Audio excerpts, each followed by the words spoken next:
everybody, it is Addie, back for our Super Science book series from Steam Within You. This week we're reading Bear and Bunny Grow Tomatoes by Bruce Koscielniak.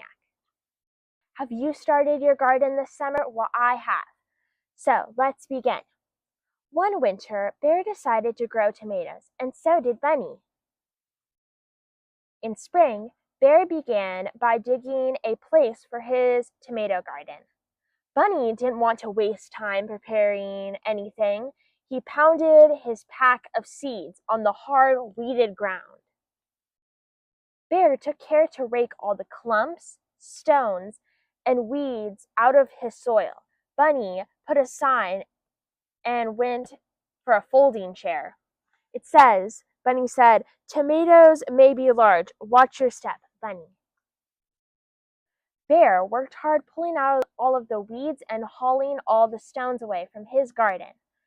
Bunny made lemonade in a blender and found his favorite book.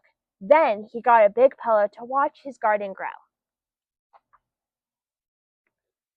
Bear made a small seed holes and dropped a few seeds in each one. And Bunny dropped all of these lemon seeds all over his garden. Soon, little green sprouts were popping up in Bear's garden. Bunny couldn't be sure where his garden was growing. Bear put tomato sticks to help his tomatoes grow nice and tall and strong. Bunny put a swimming pool and invited Bear to come to the pool party.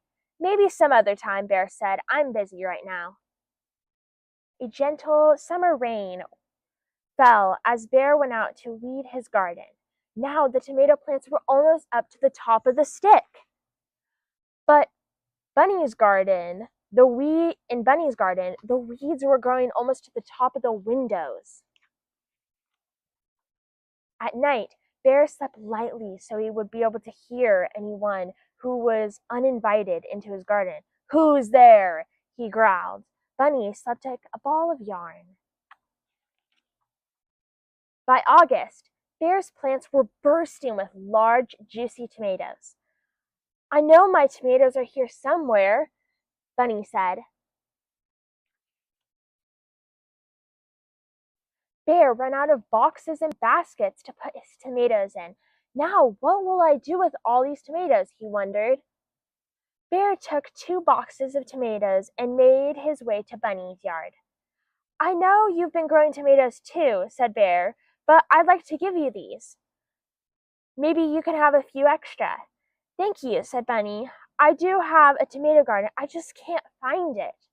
But when I do, my tomatoes will be colossal."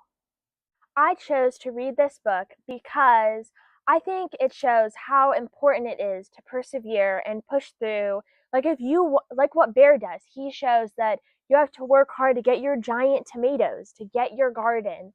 And Bunny, he doesn't quite know where his garden is because he doesn't put in any of the work.